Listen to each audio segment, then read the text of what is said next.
Let's push on. The recent crypto rally is showing signs of cooling, with Bitcoin sliding from its recent high of $44,000 to trade at just $41,000. Bitcoin enjoyed a steady upwards climb to reach its highest level in over a year and a half, with watchers anticipating regulatory approval of a Bitcoin-based ETF, as well as the next halving in the spring.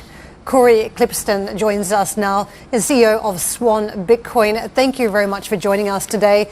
Can I ask you what we're seeing out there as we see a retreat in the prices of Bitcoin? How much of this is just short-term profit-taking, regrouping for the future, or is it just an element of caution now creeping in? Yeah, thank you so much for having me on, Karen and Steve. I hope this is the first of many. This is late in my evening here in Los Angeles, and actually much preferable than getting up for the early morning shows in New York. So really nice to meet you guys and be on the show. Yeah, it was a stunning 8 weeks in a row of green candles, just watching the price march up from about 25,000 a couple of months ago all the way up to 44, as you noted. And I'm not much of a trader. I'm a big fan of promoting just steady savings and holding for the long term.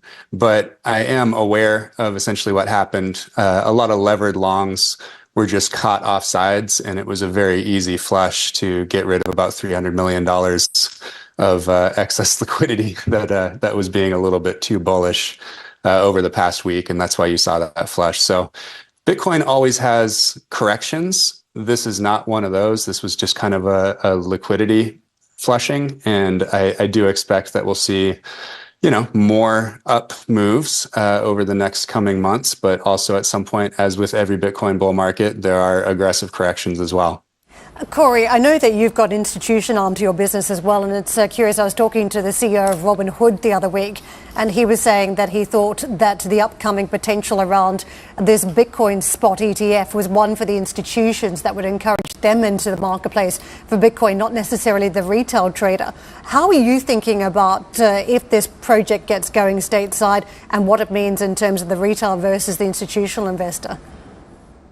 It's an interesting point. I think it actually drags lots more of both into the market. So it makes it a lot easier for retail to dip a toe in, because in their brokerage account are going to be all of these options from name brand companies like BlackRock and Fidelity offering spot Bitcoin ETFs. But also, these are some of the largest asset managers in the world that are now putting their stamp of approval, putting their money where their mouth is by offering these products and spending what we expect to be hundreds of millions of dollars of advertising, if not billions over the coming years, promoting Bitcoin and promoting their Bitcoin-linked product. So that should give the air cover necessary for a lot more corporate treasurers, CFOs, and CEOs to take a look at Bitcoin and think about it being part of their strategy.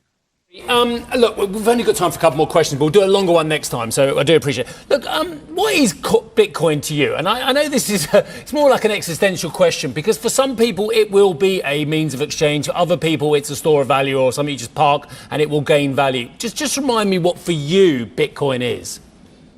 Yeah, so I think it is a new and better monetary technology.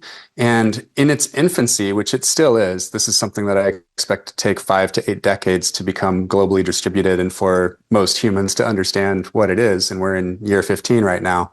It needs to be a store of value first. And frankly, it's still in its speculative stage of being a store of value. This is a lot of people betting that others will understand it the way that I and other early adopters do.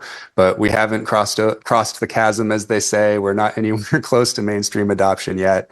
It is still in the early days.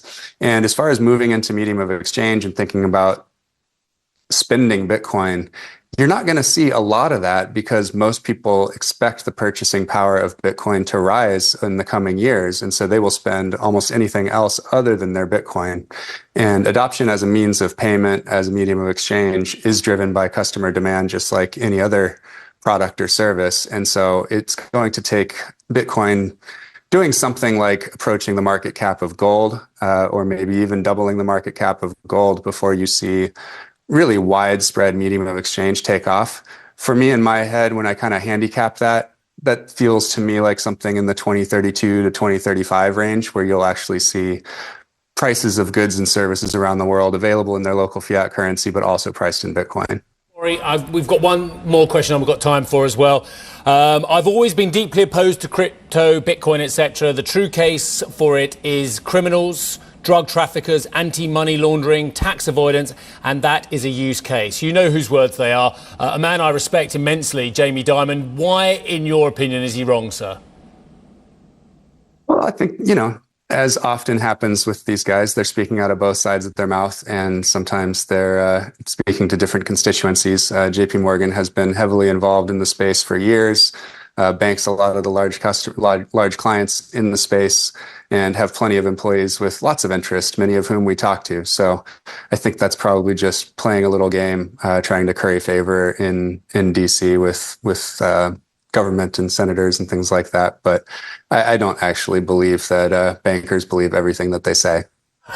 Cory, well, there you go. There speaks a truism for the decades and the centuries. Lovely speaking to you, and we'd love to speak to you again on another occasion. Thank you very much indeed for taking our questions. I know Karen, for one, has got many more for you. So, Cory Klippsten, the CEO of Swan Bitcoin.